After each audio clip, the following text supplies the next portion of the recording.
Good morning students. BA first year की अर्थशास्त्र की क्लास में टॉपिक चल रहा है अपना तटस्थ वक्र व उपभोक्ता का संतुलन। इसके अंतर्गत तटस्थ वक्र का अर्थ या परिभाषा, चित्र और सारणी कर चुके। इसके बाद तटस्थ मानचित्र मैंने आपको बताया, तटस्थ मानचित्र को रेखा चित्रों के द्वारा बता दिया। अब बात कर रहे हैं तटस्थ वक्र की विशेषताएं, जो कि काफी महत्वपूर्ण आती है क्वेश्चन इस एग्जाम में कि तटस्थ वक्र का अर्थ क्या है और इसकी प्रमुख विशेषताओं के बारे में बताइए। या क्वेश्चन ऐसे भी आ सकता है कि तटस्थ वक्र की कोई दो विशेषताएं बताइए, या नाम से भी पूछा जा सकता है कि तटस्थ वक्र जो है मूल बिंदु के उन्नतोदर क्यों होते हैं, जो कि नेक्स्ट अपन विशेषता करेंगे। या तटस्थ वक्र नीचे दाईं ओर की तरफ क्यों झुकते हैं, कारण बताइए। या दो तटस्थ वक्र आपस में एक दूसरे को काट नहीं सकते, यानी कि क्वेश्चन जो विशेषताओं वाला जो अपन अभी कर रहे हैं लक्षण वाला, उसके अंतर्गत भी क्वेश्चनों को इस प्रकार से बना के पूछ लिया जाता है। तो तटस्थ वक्रों की विशेषताओं के अंतर्गत तीन विशेषताएं आपको बताई थी। फर्स्ट विशेषता थी ये दाईं और नीचे की तरफ झुकते हैं, जो कि मैंने आपको पिछली क्लास में स्पष्ट कर दिया था। सेकंड विशेषता मूल बिंदु की ओर उन्नतोदर होते हैं। तटस्थ वक्र जो है मूल बिंदु के उन्नतोदर होते हैं, इसके बारे में चर्चा करेंगे। ये दाईं और नीचे की तरफ क्यों झुकते हैं, इसके बारे में आपको बताया कि उपभोक्ता जब एक वस्तु की मात्रा को अगर अधिक प्राप्त करना चाहता है तो उसे दूसरी वस्तु की मात्रा को कम करना होगा, इसलिए तटस्थ वक्र नीचे दाईं ओर जो है झुकते हैं। तो आप तटस्थ वक्र की विशेषताएं पॉइंट डालिए, हेडिंग डालिए, उसके बाद सेकंड विशेषता करते हैं।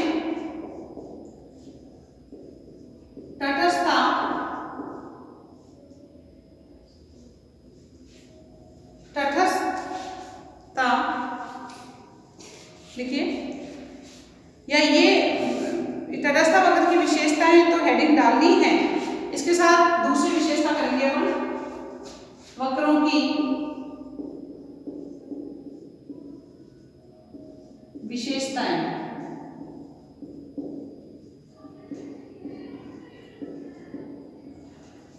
तटस्थ वक्र की विशेषताएं या लक्षण, कुछ भी कर लीजिए।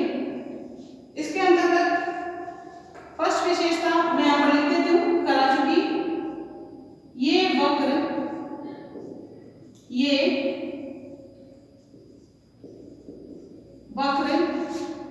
नीचे दाईं और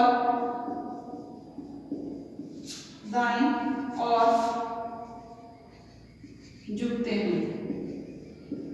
तटस्थ वक्र नीचे दाईं ओर झुकते हैं, यह आपकी फर्स्ट विशेषता है। सेकंड विशेषता, इसको चित्र के द्वारा बता दिया, ये मूल बिंदु के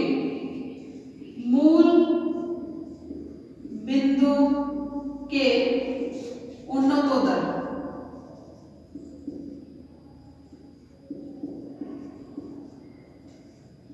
होते हैं। ये तटस्थ वक्र विश्लेषण की दूसरी विशेषता है, इसको देखेंगे आज। तटस्थ वक्र विश्लेषण की दूसरी जो विशेषता है वो है मूल बिंदु के उन्नतोदर होते हैं। इसके अंतर्गत तटस्थ वक्र मूल बिंदु के उन्नतोदर होते हैं। इसका कारण यह है कि y वस्तु के बदले में x के प्रतिस्थापन की सीमांत दर जो होती है वो MRS XY जिसको बोलते हैं वो घटती हुई होती है। इसलिए ये तटस्थ वक्र जो होते हैं मूल बिंदु के उन्नतोदर होते हैं। जैसे कि आपको मैंने सारणी बनाई थी, यहाँ पर संयोग लिखे थे और एक लिखा था x और y और यहाँ पे लिखा था MRS XY, ये लिखा था। इसके अंतर्गत 1 2 3 4 5 ये चीजें लिखी गई थी, और इसके बाद यहाँ पर 60 54 49, इसमें 4 का डिफरेंस हो जाएगा 45 और इसमें 3 का हो जाएगा तो 42 हो जाएगा। इस प्रकार हमें समान प्राप्त होगी, लेकिन y की जो त्यागी जाने वाली मात्राएं हैं वो लगातार कम होती चली जाएगी। इस प्रकार जो है ये तटस्थ वक्र मूल बिंदु के उन्नतोदर होता है। यहाँ पर अपन है हमारा xy 1/1/6, 1/5, 1/4, 1/3 इस प्रकार का लिखा था। इसको देखकर हम ये बता सकते हैं कि x वस्तु की समान मात्रा प्राप्त करने के लिए y वस्तु की जो त्यागी जाने वाली मात्राएं हैं वो लगातार या धीरे धीरे कम होती चली जाएगी, जिससे ये वक्र मूल बिंदु के उन्नतोदर हो जाते हैं। इसके अंतर्गत प्रतिस्थापन की सीमांत दर की परिभाषा भी कई बार नाम से पूछ लिया जाता है। आप लिख लीजिए इसको। इसी के अंतर्गत ये प्रतिस्थापन की सीमांत दर क्या होती है? प्रतिस्थापन की सीमांत दर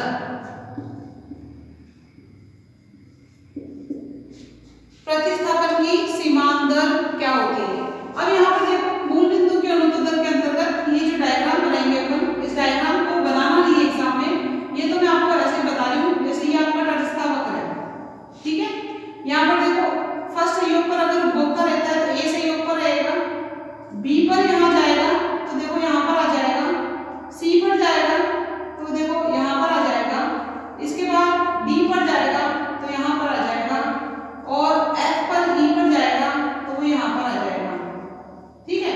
अब यहाँ पर देखोगे आप ये जो डिफरेंस है, ये बीच का जो डिफरेंस है, ये डिफरेंस आपको लगातार कम होता नजर आ रहा है ना। यहाँ पर देखो ये गैप ज्यादा है इस गैप की अपेक्षा, ये गैप ज्यादा है इस गैप की अपेक्षा, और ये गैप ज्यादा है इस गैप की अपेक्षा। कहने का मतलब x की मात्राएं तो हमें समान प्राप्त हो रही है, लेकिन उस x की मात्राओं को समान प्राप्त करने पर हम जो y की जो त्यागी जाने वाली मात्राएं हैं वो धीरे कम होती चली जा रही है। वो यही का मतलब है। इसका मतलब पहले हमने x की 1 से जब हम 2 मात्रा पे गए तो हमने y की 6 इकाइयों का त्याग किया, उसके बाद 2 से 3 इकाई पर जब जाते हैं तो हमने 5 इकाइयों का त्याग किया, फिर 3 से 4 पे जाते हैं तो 4 इकाइयों का त्याग किया, 5 पे जाते हैं तो 3 इकाइयों का त्याग किया, 6 पे जाएंगे तो 2 इकाइयों का त्याग किया। इस प्रकार ये जो दर है ये लगातार बढ़ती चली जाती है। ये जो है इसलिए मूल बिंदु के उन्नतोदर होते हैं। अब मैं बात कर रही थी प्रतिस्थापन की सीमांत दर की परिभाषा। इसके बारे में कई बार एग्जाम में क्वेश्चन पूछा जाता है 2 नंबर का, तो आपको इसमें लिखना है y वस्तु के लिए x वस्तु की प्रतिस्थापन की सीमांत दर y की वह मात्राएं होती है जो x की प्रत्येक अतिरिक्त इकाई को प्राप्त करने के लिए त्यागी जाती है, यदि हमें कुल संतोष का स्तर बराबर रखना है या समान रखना है। क्योंकि जब हम एक वस्तु की मात्रा को प्राप्त करेंगे तो दूसरी वस्तु की मात्रा को हमें कम करना पड़ेगा, तभी हमारा जो कुल संतुष्टि है या जो कुल संतोष है वो बराबर या समान रह सकता है। प्रतिस्थापन की सीमांत दर तटस्थ वक्र के किसी भी बिंदु पर जो है उसके ऋणात्मक ढाल से प्राप्त होती है, उसके ऋणात्मक ढाल से। इस प्रकार प्रतिस्थापन की सीमांत दर में जो ये होता है आपका delta x upon delta x upon delta y, यहाँ पर जो है ये माइनस का निशान होता है। इस माइनस का मतलब है एक वस्तु की मात्रा को प्राप्त करने के लिए दूसरी वस्तु की मात्रा को हम त्याग कर रहे हैं। इस प्रकार प्रतिस्थापन दर की परिभाषा दे सकते हो कि y की वह मात्राएं होती है जो x की समान मात्रा को प्राप्त करने के लिए त्यागी जाती है। ये आपकी तकनीकी प्रतिस्थापन की सीमांत दर कहलाती है। और साथ में आप इसको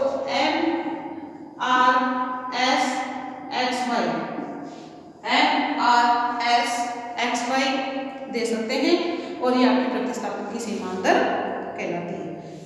इसके अंतर्गत नेक्स्ट जो आपकी परिभाषा है वो विशेषता जो है वो विशेषता है 2 तटस्थ वक्र आपस में एक दूसरे को काट नहीं सकते।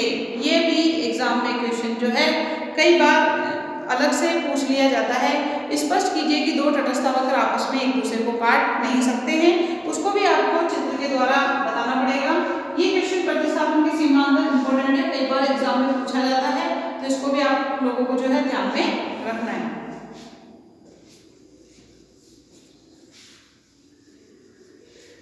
नेक्स्ट विशेषता लिखिए।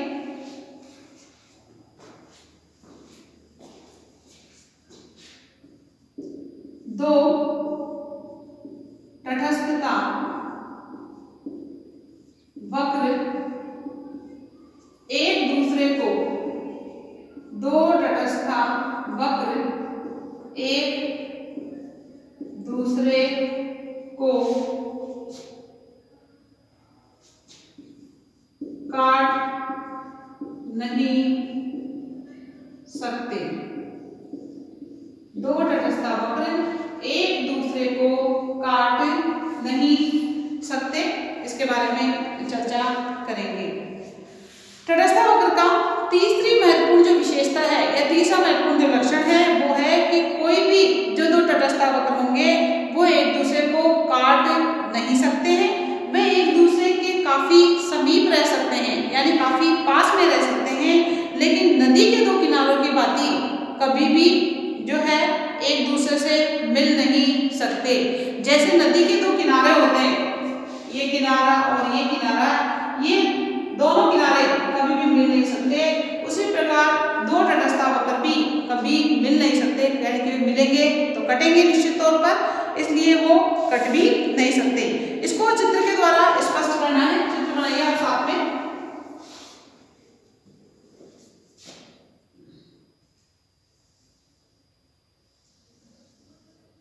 ये आपका एक्स एक्स है, ये 0 है, ये वाई एक्स है। तटस्थ वक्र में आपको पता है एक्स एक्स पर एक्स वस्तु की मात्राएं आती है, एक्स वस्तु कर दो, वाई एक्स पर क्या आएगा, वाई वस्तु की मात्राएं आएगी, इसलिए हम वाई एक्स पर वाई वस्तु कर देते हैं। इसके अंतर्गत देखिए ये आपका तटस्थ वक्र एक है जिसको नाम डालेंगे सेकंड वक्र। क्या डालेंगे हम? तटस्थ वक्र सेकंड। इसके बाद तटस्थ वक्र फर्स्ट बनाएंगे। तटस्थ वक्र फर्स्ट जो है यहां से होता हुआ ऐसे जाएगा और ये नीचे की तरफ चला जाएगा, ऐसे बनाओ इसको। तटस्थ वक्र सेकंड और तटस्थ वक्र फर्स्ट। इसके बाद देखो आपको ये दोनों वक्र कटते हुए दिख रहे होंगे कि आप तो कह रहे हो कि मैडम तटस्थ वक्र आपस में एक दूसरे को काट नहीं सकते, लेकिन यहाँ पर देखो दोनों कटे हुए दिख रहे हैं, लेकिन इसको बनाएंगे और इसका जब विश्लेषण करेंगे तो आपको पता चल जाएगा कि दो तटस्थ वक्र आपस में काट नहीं सकते, ये दिखते कटते हुए जैसे हैं लेकिन काट नहीं सकते।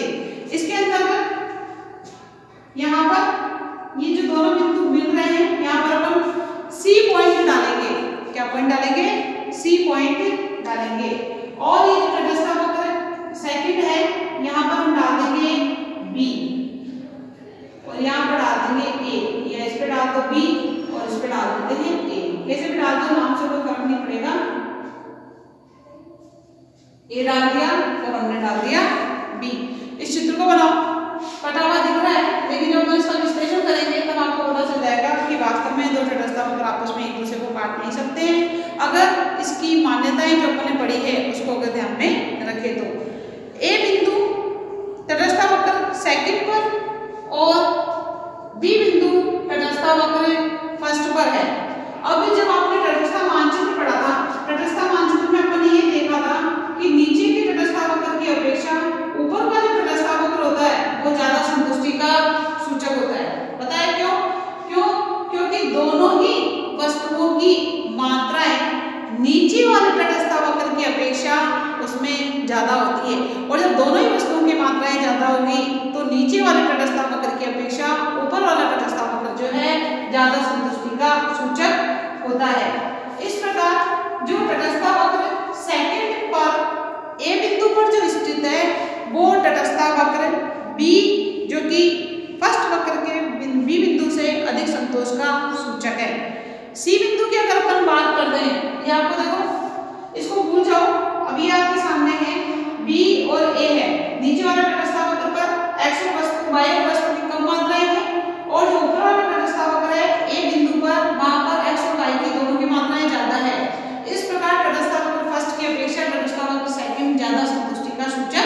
बनता है।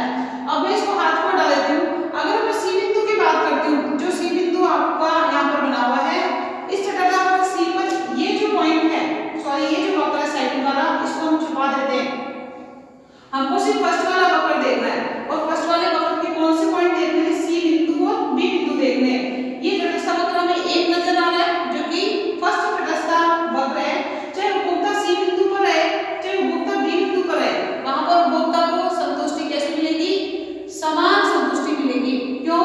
क्योंकि देखो अगर वो बी बिंदु पर आता है तो उसे y की वस्तुओं का त्याग करना पड़ता है, और यदि अगर वो सी बिंदु पर जाता है तो उपभोक्ता को x वस्तु की मात्राओं का त्याग करना पड़ता है।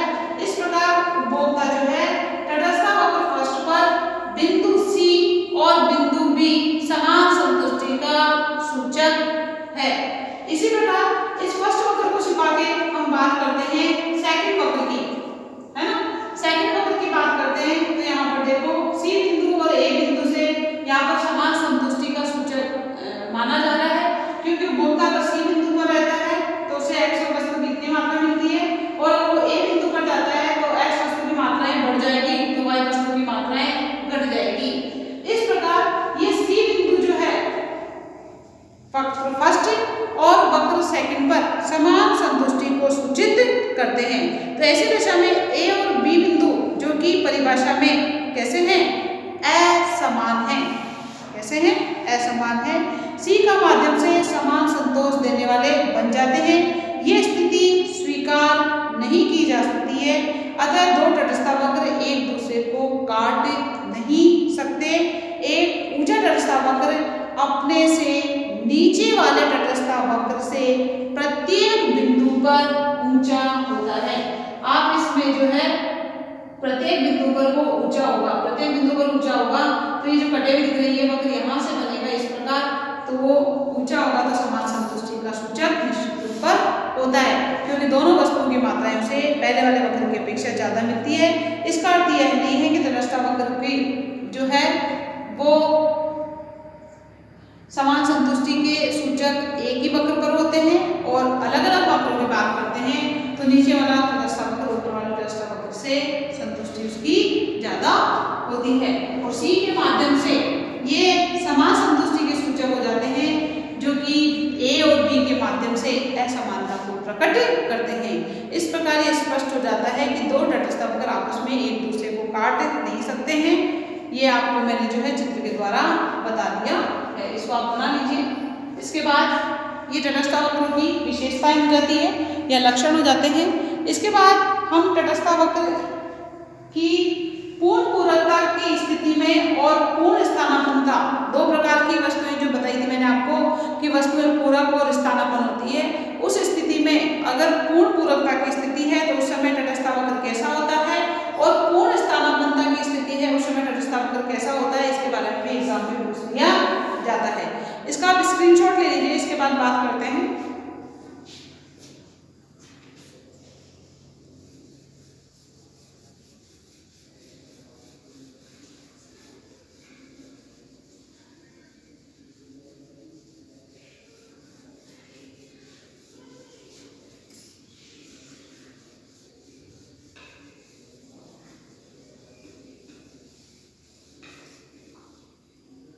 नेक्स्ट हेडिंग डालिए, पूर्ण पूरकता की स्थिति।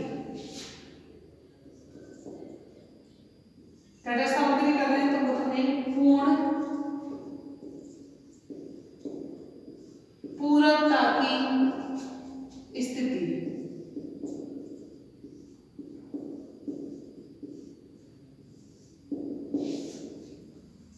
पूर्ण पूरकता की स्थिति, पूरक वस्तुएं ऐसी वस्तुएं होती है जिन वस्तुओं को साथ साथ यूज किया जाता है, जिन दो वस्तुओं का जब एक साथ यूज किया जाता है वो पूरक वस्तुएं कहलाती है। जैसे कि बैट और बॉल, पैंट और शर्ट, कार और पेट्रोल, या डीजल और कार, कुछ भी आप मान लीजिए, ये सारी पूरक वस्तुएं कहलाती है जिसमें दोनों वस्तुओं का एक साथ यूज किया जाता है, जैसे सब्जी और रोटी। हालांकि अपन रोटी किसी और चीज से भी खा सकते हैं, लेकिन जो कॉम्बिनेशन बना हुआ है वो कॉम्बिनेशन कैसा बना हुआ है, सब्जी सब्जी और रोटी का बना हुआ है। इस प्रकार जो है ये वस्तुएं ऐसी होती है जिनका एक साथ या साथ साथ यूज किया जाता है। ऐसी स्थिति में अगर बात कर रहे हैं कि तटस्थावक्र में जब पूर्ण पूरक तक की स्थिति होती है तो तटस्थावक्र कैसा होता है, इसके अंतर्गत चित्र बनाएंगे जहां पर तटस्थावक्र में जब पूरक वस्तुएं होती है तब तटस्थावक्र कैसा होता है। ये आपका एक्स एक्स है, ये आपका कोई जीरो और ये हो गया वाई एक्स। ये आपकी एक्स वस्तु और वाई एक्स पर हो जाएगी वाई वस्तु।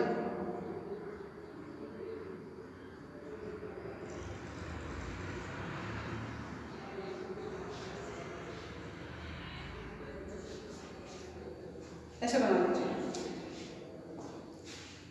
इसमें ये ए बिंदु यहां पर बनाएंगे और यहां पर बनाएंगे हम बी बिंदु, ठीक है।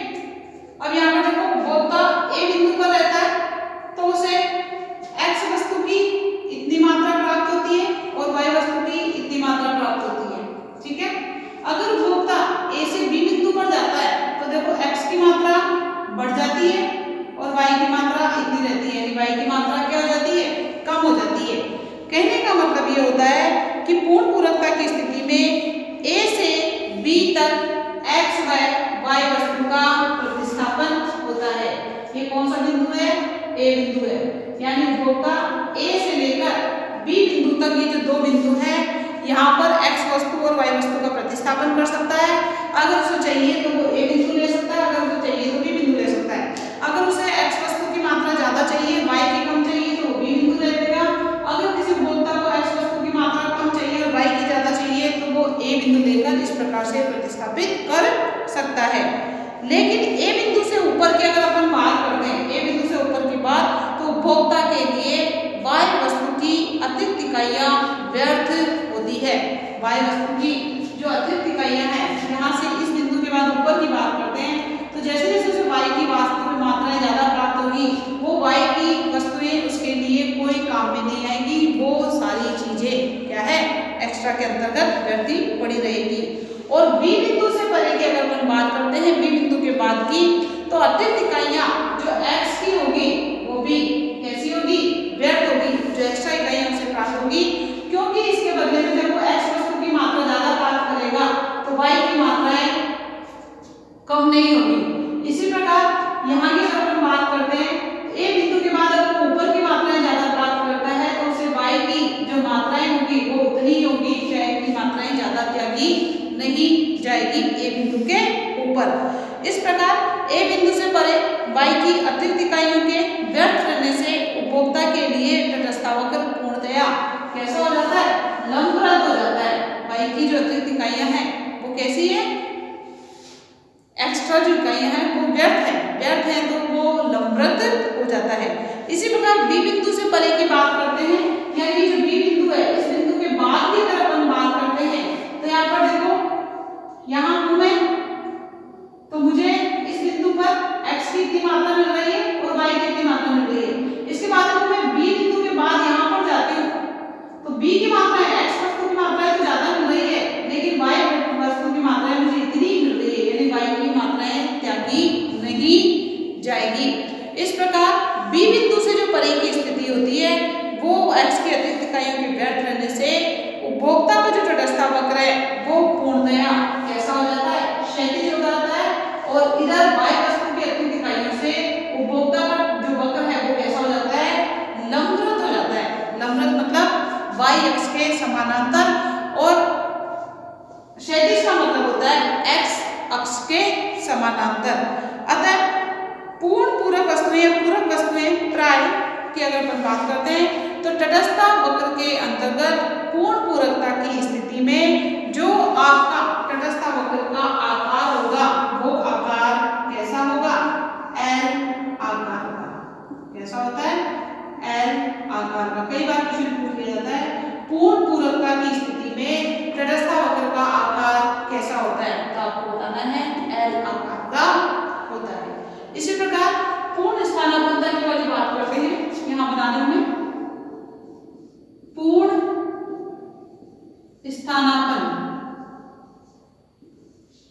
की स्थिति में, पूर्ण स्थानापन्न की स्थिति में जो तटस्थ वक्र होगा वो कैसा होगा, इसके बारे में चर्चा करेंगे। यहाँ पर देखो वही डायग्राम बनाएंगे। ये आपका एक्स एक्स होगा, ये 0 है, ये आपका वाई एक्स है, यहाँ पर आपकी वाई वस्तु है और यहाँ पर आपकी एक्स वस्तु है। बनाइए इसको, यहाँ पर एक्स वस्तु है, उधर वाई वस्तु है। इस पूर्ण पूरकता की स्थिति में जो तटस्थ वक्र होगा वो कैसा होगा, ऐसा होगा। कैसा होगा, झुकता हुआ।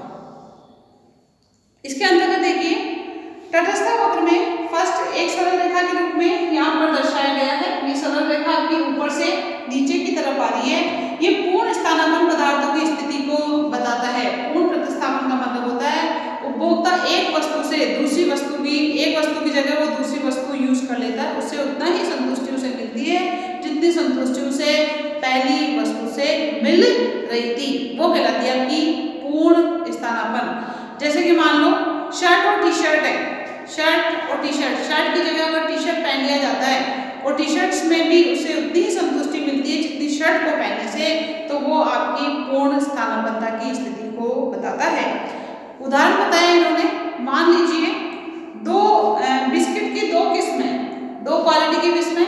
अब यहाँ पर आप चाहे एक्स वस्तु ले लो, वाई वस्तु ले लो, या बिस्किट की क्वालिटी की अगर अपन बात करते हैं तो ए क्वालिटी और बी क्वालिटी दोनों ही ले सकते हैं। और बिस्किट तो बिस्किट है, दोनों स्थानापन्न वस्तुओं के उदाहरण के अंतर्गत आते हैं कि आप एक बिस्किट की जगह दूसरे बिस्किट भी काम में ले सकते हो।